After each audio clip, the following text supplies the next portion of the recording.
We want to talk about a legacy, one that'll ripple through eternity.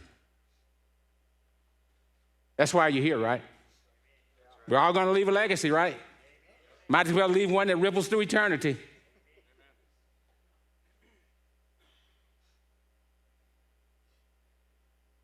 Paul said, do not conform to the things of this world, but be transformed by the renewing of your minds, so that you will be able to discern the will of God for your life. That which is good, that which is acceptable, and that which is perfect for you. My wife and I have built our ministry on that scripture, and we do our best to live it every single day. I grew up in poverty. Middle child of 8 siblings. It would have been 9. My youngest brother died at birth. My father, he worked at a humble full-service station on Main Street in that small West Texas community I grew up. You now know him as Exxon's. He pumped gas. He washed cars. He fixed flats. Now, the operative word there is full service. I see some young folks in here. You don't have a clue what full service really means. I watched my daddy when I was a little boy. He'd come out of that when people drove up to get gas, there was an air hose that ran across that concrete.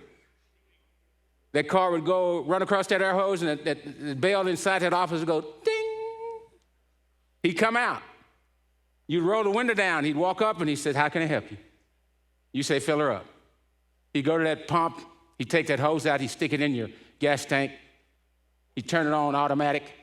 He'd go around for each tire, and he would check the air in each tire. He'd pop the hood, and he'd check all the levels. He'd put that hood down, and he'd go around, and he'd wash every single window in your car. Then he'd come back to you sitting in the car, and he'd ask, is there anything else I can do for you? If you said, I want some coffee, donuts, Coke, candy, whatever was in that office, he'd go get it and bring it to the car. You never had to leave the car. Now, for you young folks, you'll run up to a station and you'll go get gas, right? You'll get out, you'll pump the gas, you check all your tires, and you'll wash your window. And on the store, there's a name that says convenience store. You know it's convenient to or for them. Just messing with you. My mom, she worked as a domestic. She cleaned houses for a living. She washed clothes, she ironed, she cooked in other people's homes. Did that the majority of her life. The 10 of us, including my mom and my dad, we lived in a 3-room, not bedroom, a 3-room house that sit on cinder blocks. There was no hot water and no indoor facility in that home. Whenever my mom got ready to bathe us, she would heat the water up on the stove and pour it into a number 3-foot tub. Now, I know some of you know what that is. But like I say, some of you young folks may not know. Even though you live in Tennessee, you might not know what a number 3-foot tub is. This is a teaching moment for you. If you look at that picture of that 3-not-bedroom house that we grew up in, just above my sister's head, that's a number 3-foot tub. The majority of the clothes I wore came from the homes that my mom cleaned. They were hand-me-downs, and sometimes she'd have to mend those clothes so I could wear them. I have on my Sunday best. I just finished worship service with my aunt. And if you look at if I could blow that picture up IMAX and you would see that picture, you would see holes in the knees of those jeans that I have on. And if I could digitize it and make it 3D and spin it around, you would see holes in the elbows of that shirt or iron-on patches that my mom would put on. I have on my Sunday best. Now, it's fashionable now to walk around with holes in your clothes. It wasn't then. My older brother, he's 4 years older than I. He would wake me up on Saturdays, and we would scour the neighborhood alleys, looking for the thickest and the best cardboard we could find to cut it out, to put it in the soles of our shoes to keep the heat of the pavement out in the summer, the water out when it rained, the cold out in the winter, because my dad didn't have the money to dye shoes on a regular basis. I remember my elementary school days vividly because they're a pivotal moment in my life. In elementary, I decided I was going to drop out of school. My mom used to line us up and she would give us dry meat and bread, bologna sandwich, and a brown paper sack and 2 cents for a carton of milk. I used to walk to school every single day with my sisters dressed like that, holes in my shoes, holes in my clothes, carrying that bologna sandwich. I had 2 sisters in elementary school. I have 5, really, but 2. One who was 2 years old in the 6th grade, one who was 2 years old, younger in the 2nd grade, and I was in the 4th grade. We would walk to school every day, and I complained every single step of the way. My sisters, they never complained. Why? Because I'm a middle child. And y'all know middle children are psychologically screwed up anyway. And I'm walking around, I got a double dose. I'm screwed up psychologically because I'm a middle child, and I got these holes in my shoes, holes in my clothes, and carry that bologna sandwich. It was too much for me, right? My mom should have put Prozac in my sandwich when she made it. Walking around like that left me with low self-esteem, and that low self-esteem reflected in every single report card in elementary school. It was filled with C's, D's, and F's, more D's and F's than anything else. I don't ever remember making an A in elementary school. When I made the 6th grade and the end of the 6th grade, man, I tried to run away from home twice. That's how bad it was for me. I was tired of it. I remember the first time I took Buddy with the family dog. We were running away. We got about 2 blocks from the house. Buddy stopped. I looked at him. He said, "Where are you going?" I said, "I'm running away." He said, "Good luck with that." He turned and went back home. That's how bad it was for me. I ran all the way home. I had made up my mind. I was done with school. I was sick of the embarrassment. Walking around in other people's clothes, holes in my shoes, carrying that balloon. I was done with school. When I got home, I burst through that front door, and my mom was in the kitchen cooking. And I had made my mind up, and I ran up to her, and I said, "Mom, I hate school. I hate school, and I'm never going back. I hate it." She turned around. She put her hands on her hips. She looked at me. She shook her head. She turned back around and resumed cooking. 12 years old and stupid. I thought, oh, that was easy. My mom said I'd never have to go back to school, right? But when I reflect upon that, you know what I'm thinking? My mom looking down at me and saying, "Middle child, nah, I don't want to deal with that right now. I'm going to let him have his fun." I didn't know how adamant my mother was about me getting an education until the summer was over. And it's first day of school. I'm 7th grade.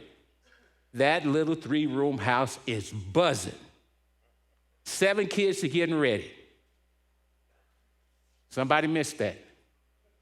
Number 8, I ain't going, right? I'm still in the bed. I have pulled the covers up, right? I'm not going to school. Till my mom walked in, and once again, she put her hands on her hips. But this time she had that leather belt hanging down in that right hand. Right? She called out my name, but she hyphenated it. She said it like this: Nathanial. And everyone in that house knew that was a 5-alarm warning, and that house got church quiet. You could drop a pin, right? And you could hear it echo through the house. My brothers and sisters, they started pushing each other to get in the door so they could see the beat down. They were sadistic and psychotic, right?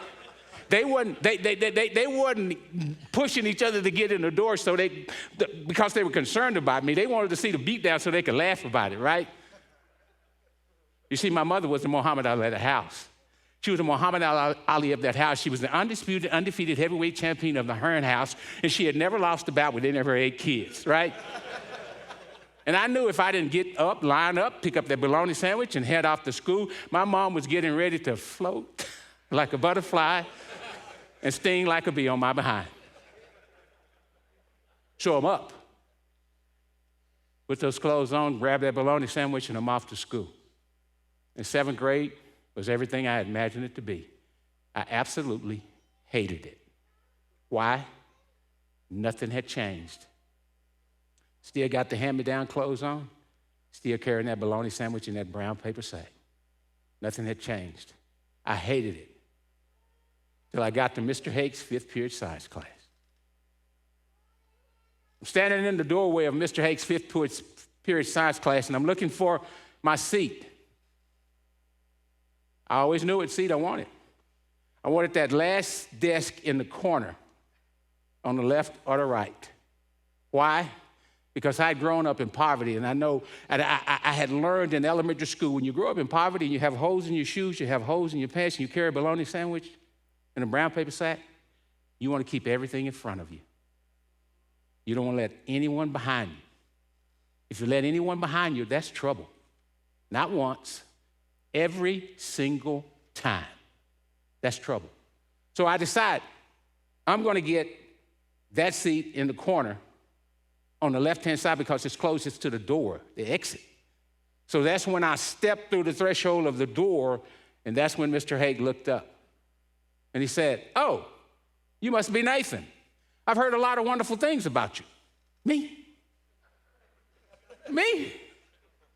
I stayed in trouble in school. I was always in the principal's office. I was always getting licks. I was always being set in the hallway. I was always being held out of recess. Me didn't deter him one bit. He gets up, he comes over, he shakes my hand, he puts his arm around my shoulder, and he walks me into the classroom. And then he stops. He has this big smile on his face. He says, "Nathan, in this class we have arranged seating, and this is your desk." And he pointed to a desk on the front row directly in front of his desk. And I said, "No, sir." I know who sit on the front row. It's those smart kids that sit on the front row. Those kids going, "Ooh, ooh, ooh." I'll answer, "Ooh, I'm not doing that." No, I want that comfort zone in the back, right? I don't want to do this. Fear just rained down all over my body. I can't do this. I don't need this. But Mr. Hake was a master teacher. He was a master motivator. He was a master character developer. He could take a room of seventh graders and make each and every one of us feel like we had a private tutor. You ever had that teacher? That one teacher, it just changes your life. It's always one, right? Just change your life. That's how he was, and that's what he did for me. He was such a relationship builder, a character builder, that he would alleviate all those fears I had of sitting on the front row the very first day. I left his class because he's interacting with me. I left his class the first day feeling special about myself. Last class of the day is seventh grade football. I'm lined up outside with all the other seventh graders, and I'm one of the smallest one. I'm at the very end. We're waiting for the coaches to come out to introduce themselves. And out walks this big giant of a man. He's 6'4", Coach Mark Wallace. And he comes down the hall, he goes down the line, and he's shaking hands. He gets to me and he says, "You must be Hearne." "Yes, sir." "Hearne, I heard a lot of wonderful things about you." "Me?" "Hearne, I heard you were a good athlete. And Hearne, son, you're going to be on my team. We're going to have a lot of fun winning football games." And he smiled at me. My heart went, whoa, 2 times in one day? I went home walking on a cloud. The first day of seventh grade, walking on a cloud. I could not wait to get back to school the next day. As a matter of fact, I went to school early the next day. My mother asked my sisters and brothers, "Where is he at?" Middle child, right? "Where is he at?" They said, "Mommy's already gone." That boy's lost his mind. She said, "On Monday, I'm threatening to beat him within an inch of his life, and on Tuesday, he's gone to school early, didn't even eat breakfast. That boy's lost his mind." But I hadn't, right? I knew something was special was happening in my life, and I wanted to experience every single second of it. I couldn't wait to get back to school. Sure enough, on Tuesday, Coach Wallace is a man of his word. What he says matches what he does. I'm on his team.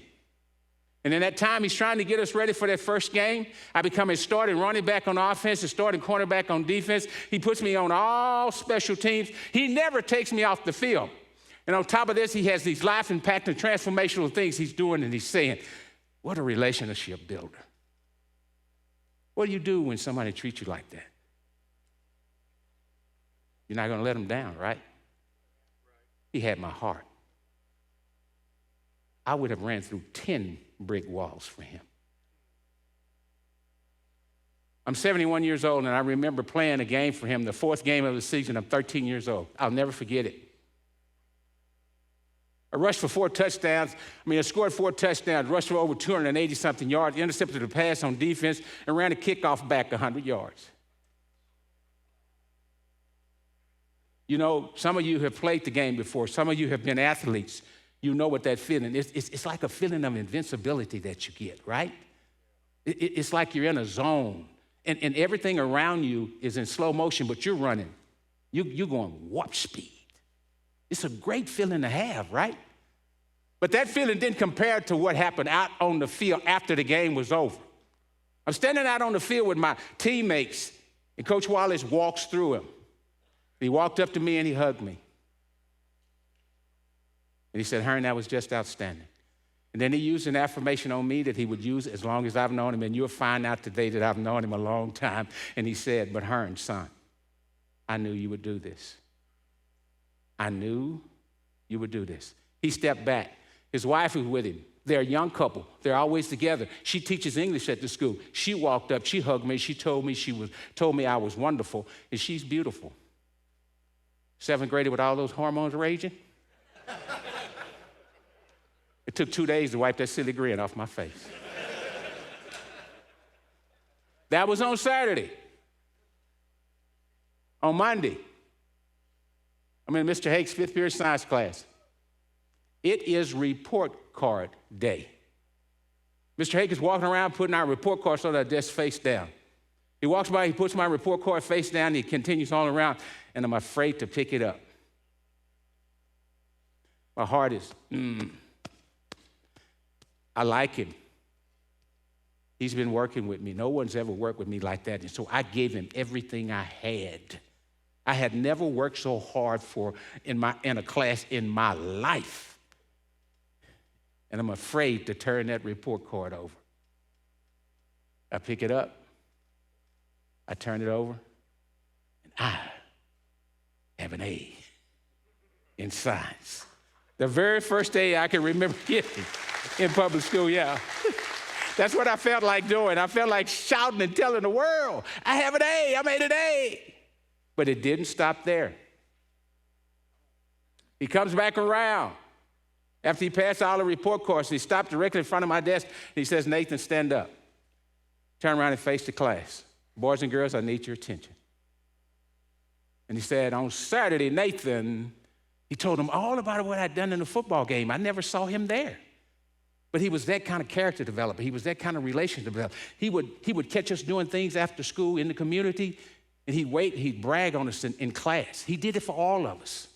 When he finished telling them about what I did in the football game, he says, Nathan is not only an outstanding football player, but he's an A student in this class, and for his outstanding efforts, I'm going to make him my lab assistant. He said, Nathan, don't move. Stay right there. He goes to the back of the room. He goes in the library. He goes to a closet, and I see him reaching up, pulling this white folded bundle down. And I'm standing in front of my classmates with this deer in the headlight look in my eyes because I don't have a clue what a lab assistant is. I grew up in poverty. What is that? What does that entail? He comes back. He unfolds that bundle. It turns out to be a brand spanking new white lab coat, very similar to the one he wears. He puts that white lab coat on me, and I look down, and he's written my name on the pocket. Standing in front of my classmates with that white lab coat with my name on the pocket, my world went shoo, flipped. I think I have to paint a better picture for you so you'll get the magnitude of that moment. I am still that same kid. I still have the holes in my shoes. I still have the holes in my clothes. I still carry that bologna sandwich, but it's after lunch. I've eaten it, but I have that greasy brown paper sack fold up in my back pocket because my mother told me, middle child, right? You're the only one that comes home without these sacks. We do not have the money to buy sacks for you every day. So if you continue to lose these sacks, you will carry that bologna sandwich to school in your hand. And my mom did not joke. She was not joking, right? But it didn't matter, right? Because I've just made an A in Mr. Hake's 5th period science class, right? The class has just been announced to the class that I'm going to be his lab assistant, and whatever that entail. But the class, when he said it, went woo, so it had to be something good, right? And I'm standing in front of my classmates with this white lab coat on with my name on the pocket. It didn't get any better than that for a 7th grader who grew up in poverty with low self-esteem. Just months earlier at the elementary school, I'm making D's and F's on my report card. But now, because of the confidence he's given me, I'm making A's. Not only am I making A's in his class, I'm making A's and B's in all my classes. I used to come out of Mr. Hake's class, and I would go into that warp speed. And I would run as fast as I could across that field to try to get to the field house to beat my teammates over there. Why am I doing that? I'm embarrassed about the holes, right? But they already know about the holes in my shoes. They already know about the holes in my clothes. They already know about the holes in my shirt. I'm talking about I had holes everywhere. I had holes in my socks. I had holes in my underwear. I had holes in my T-shirt. And I wanted to beat my teammates over there so I could get in that uniform. I definitely wanted to beat the two that lockered next to me. I wanted to beat them there. And one day I thought I had made it. I got my uniform on, and I'm tying up my cleats. And I look up. Coach Wallace is walking toward me. Comes over, puts his hand on my shoulder. He says, Hearne, son, those holes in your clothes, those holes in your shoes, carrying that bologna sandwich, is not an indication of the man you're going to become. He said, Hearne, son, you can be anything you want to be. Me, coach? You, Hearne. Son, there's nothing wrong with you. You can be anything you want to be. Just months earlier,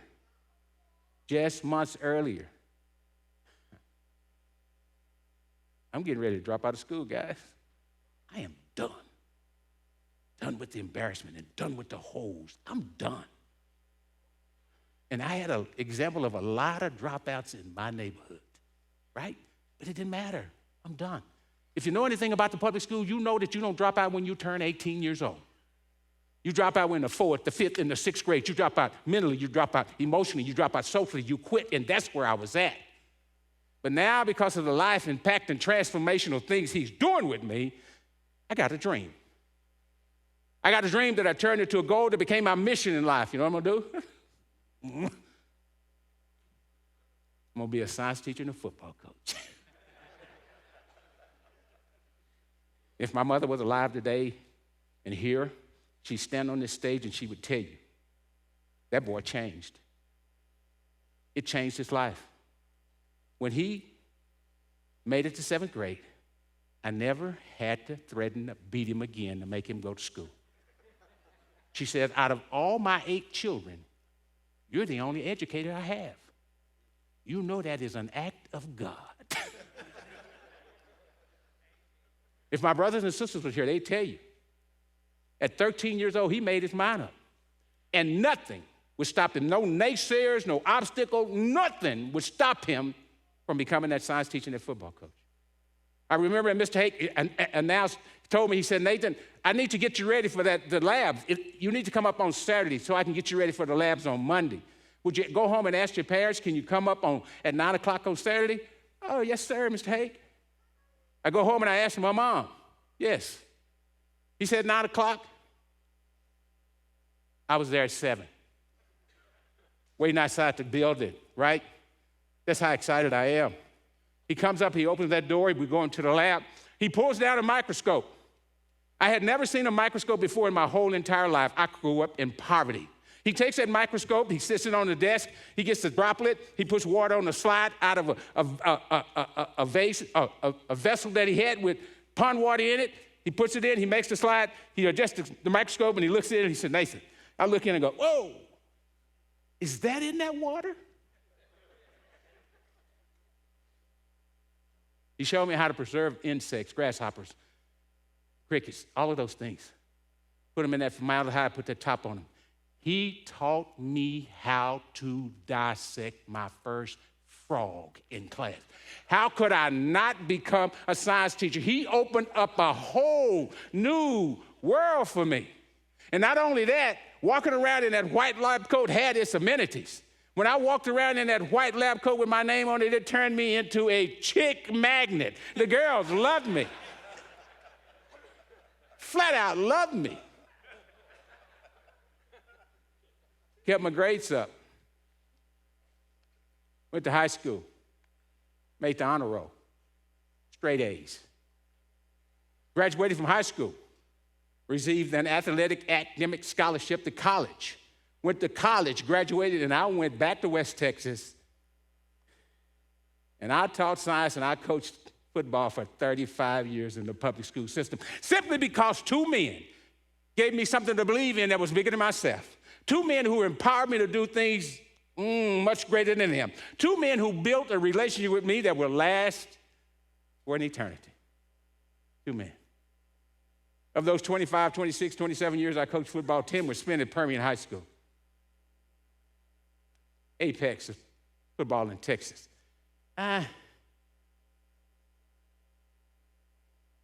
Football in Texas is a little different, guys, than Tennessee. I'm not saying it's better. I'm just saying it's different. They build 60,000 stadiums, $60 million stadiums in Texas. You get 40,000 people for high school football on Friday nights. I was at the apex of that. Permian High School. We're named national champions twice. Won 6 state championships. From 1980 to 1989, the time I was there, we won more football games than anybody else in the state of Texas, and the Associated Press named us Team of the Decade. A man by the name of Buzz Bissinger came and spent a year with us. The Pulitzer Prize winner wrote a book, a New York Times best-selling book, Friday Night Lights. They took that book and they turned it into one of the top 10 best movies, sports movies ever made, Friday Night Lights. And they took that movie and they turned it into an Emmy Award-winning television series, Friday Night Lights. The last state championship we won in '91, after that, they asked me to be a principal at Permian High School. My second year as a principal at Permian High School, they named me outstanding principal of Region 18, which covered 21 different counties, and they sent me to Austin, Texas, the capital of Texas, to accept the award from the governor. Somebody said, you need to write an article about him being named outstanding principal of Region 18. And it must have made someone mad, because the article is this big. No one called me to ask me about it, and they put it on the very back page of the local newspaper between the want ads and the obituary section. You cannot make this up. You see it. You're looking at it. 2 weeks after I returned from Austin, Texas, my secretary walked into my office. I was signing some papers, and she announced, she said, Mr. Hearne, you have a visitor. I thought it was a student or a teacher or a parent, and I just said, Miss Mosley, please just send them in. I didn't look up. And after a few seconds, I feel this presence over me. And I look up. It's Coach Wallace. But he's not coach anymore. He's the superintendent of that school district that I graduated from. The man who changed me, the man who saved my life, the man who I'm trying to emulate right now behind that desk is standing in front of me. I spring up. I stick my hand out to shake his hand. He won't take it. He won't shake my hand. He walks around the desk, and he hugged me. And I will never forget what he said on that day. He said, Hearne, son, I read about you in the paper. He had a big smile on his face. And I said, Coach, you had to play CSI to find that article.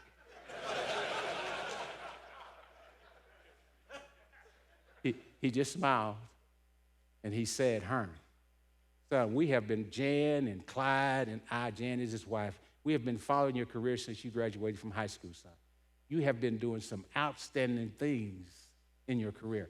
And I just wanted to come by and tell you how proud we are of you. Thanks, Coach. And then he said it. But Hearne, son, I knew you would do this. Hearing those words and looking in his eyes, it took me back to that 7th grade football player standing out on that field that day. And my eyes began to well up with tears. And I cried, and I cried. I couldn't.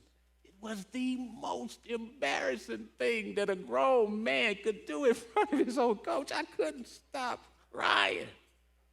I had to sit down, and I go, Coach, you're killing me. You're killing me. He just sat in the other chair, watched me cry with a smile on his face. You know, the older I get, the more I cry. You know why I'm crying? Remembering that journey.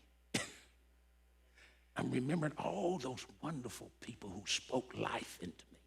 All those wonderful people who built community around me. All those wonderful people who said, hey, you can do this. There's nothing wrong with you. You can do this. All those people. I'm remembering. You know, my wife and I, our favorite pastime is going to movies. And when you go to as many movies as we do, you're going to run into those tearjerker scenes, right? Women are prepared. Men are stupid, right?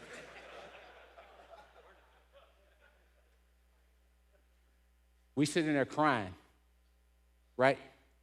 We're not going to raise our hand to wipe the tear, right? Somebody might see us, right? We're just sitting there, right? And then we're blowing so we can dry it up before the movie's over, right? And I saw one. Don't go do it. Don't see it. You better take some tissue in your back pocket. Sound of Freedom. Boy, that'll get you. If that ain't a man's movie, I haven't seen one. Right? That's what men do. My wife would go to the movie, she's in there, and she'll dig in her purse, she'll get those Kleenexes out, and she'll say, here, baby. I'm crying. She's not crying. I'm crying. You know what Coach Wallace was doing? He's 55 years old in that picture. You know what he's doing? He spent an hour and a half with me that day, reminiscing about old time, and I had an opportunity to ask him, Coach, what did you mean about you knew that I would do this? He said, Hearne, son, you were like you were like a sponge. You were soaking it up. You were like 900 miles an hour. You wanted it. He said, I knew you were going to be successful. You wanted it. You know what he's doing? He's still showing me how to walk out his legacy. You know what else he was doing? Maintaining that relationship he built with that 13-year-old kid 25 years earlier, right? My wife and I are blessed that we travel this United States keynote speaking and doing personal development. On the way back from a speaking engagement, my wife said, because when that Friday Night Lights thing was out, when I get there, at those engagements, they'd introduce me and people would ask, what was it like coaching there, all that stuff. And on the plane ride, my wife looked at me, she said, baby, you need to write a book. I wrote that book. I released it February 2014. My classmates said my old high school got wind of it. And they invited me for a class reunion and a book signing. They put me in the foyer area of the school. They set a box of books beside me. They stuck a Sharpie in my hand. They would come up, buy books. We'd reminisce. I'd autograph the book and I'd give it to them. And I'm talking to a former classmate, and I'm looking, but out of my peripheral, I see a figure. But I don't focus on it, and I'm signing the book. When I give it to the team, to my classmate, I look. Coach Wallace. But he's not Coach Wallace. He's not even a superintendent. He doesn't even live there anymore. He lives 5 hours away on his ranch, but yet he's there at the book signing. He's standing there 10 feet from me. So I spring up. He walks up to the table. He picks up a book. He looks at the book. He looks at me, and he said, Hearne, did you write this? Yes, sir, Coach, every single word. I want to earn his regard, right? He looks at the book. He looks at me and said, Hearne, son, by golly, I knew you would do this. What am I doing? Crying like a baby. Here comes Callie with tissue, taking pictures. He is 75 years old in that picture. What is he doing? He's showing me how to walk out that. Mr. Ziegler says, we're conditioned to believe much more of what we see than what we hear. He said the eyes are the windows to the soul. The eyes are the one sensory organ we have that is directly connected to the brain. So logically, we're going to believe much more of what we see than what we hear. But you need to consider this. We're inspired, motivated, and moved to take action on the things that we hear. Why is that? That's because the feeling brain is 10 times larger than the thinking brain. In essence, what Mr. Ziegler is saying is when you match what you say to what you do, you're going to be very successful in life. Because when you match what you say to what you do, that means you have the ability to build and maintain intentional positive relationships. And if you have the ability to build and maintain intentional positive relationships, that means that people trust you. Trust is about good character, integrity, honesty, accountability. And if you're living a life of character, that means that you're living and leaving an intentional positive legacy, and you're building and maintaining an intentional positive relationship that will, God Almighty, that will ripple through an eternity. In Isaiah 50, verse 1, it says, Jesus set his face like flint towards Jerusalem. He knew what was in Jerusalem. He knew what was going to happen. But he set his face like flint. Nothing would deny his mission, right? He knew the pain that he was going to go through. But that pain he suffered did this. That's why we're here. That's what community is about. When you can rise up and help someone else when you're in pain, God Almighty. I was reading Simon Sinek's book, and he was talking about the Navy SEALs. SEAL Team 6, there's always the best of the best, right? You get this, but then you get the best of the best. The best of the best is SEAL Team 6. And he asked them, he said, how do you pick the guys to be in SEAL Team 6? He said, it's not what you think. He said, it's not the best shooter. It's not the strongest, the biggest, not the best fighter, not the best navigator, not the most intelligent one. He said, not that guy that's 6'3" and 245 pounds and run 15 miles in 6 minutes. It's not that guy. He says sometimes, more than like, it's that 5'9", 155-pound guy, right? But when those other folks can't go another step, can't take another breath, can't move another muscle, he's the one that looks over to his teammate and says, God Almighty, I'm taking you home. That one who reaches out to help his partner in pain is the ones that make it. That's community. I want to show you what it's like when you live a legacy that ripples through eternity. People will never forget you, and they will emulate your legacy long after you're gone. As a coach said, do not know if you remember me, but I will never forget about you. You were my coach back in the early 90s. You have always been a big inspiration to me, and I will never forget you. I coached him in the 90s. He said this text, they're not going to write. They don't know how to write. Young folks, I'm not messing with you, right? But they can text, right? They'll text you in a New York second. You see, I coached him in the 90s. Do you see when he sent that? 2013. They don't forget you. And all I was doing was I wanted to give him that big bear hug and tell him, son, I knew you would do this, that Coach Wallace had given to me. That's how I coached. That was my example. All my life. All my life. Classroom, science teacher. She said, hey, Coach, I'm sure you don't remember me, but I was in your biology class at Permian, I think, in 91. You let me dissect the first pig in class.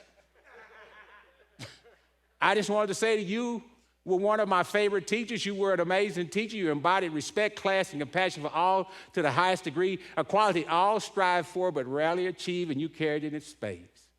Although my time with you was brief, you made a lasting impression on me, and for that I'm grateful.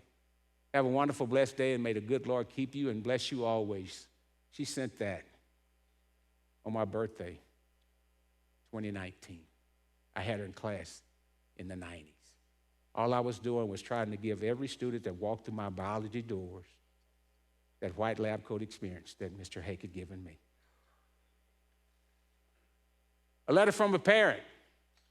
As an administrator, all I wanted to do was do what Coach Wallace was doing that day he walked in my office at age 55.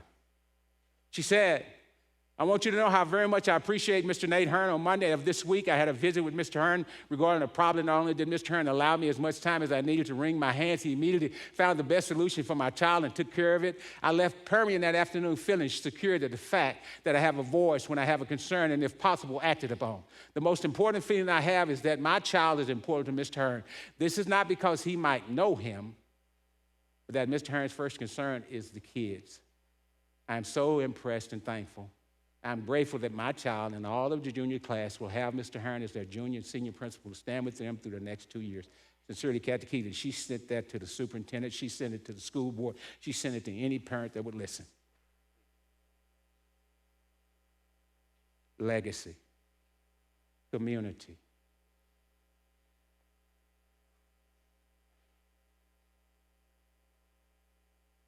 Mr. Ziegler said, if you want to be successful, find a way to help as many people as you can get what they want. Guys, all I'm doing is this evening. This is all I'm saying to each and every one of you. You must be intentional about the legacy you choose to leave. Why? Because it can change lives. It can create community. It can change a nation. That's how powerful your intentional positive legacy is. And living and leaving an intentional positive legacy and building and maintaining intentional positive relationships to serve others and build community is simply a choice.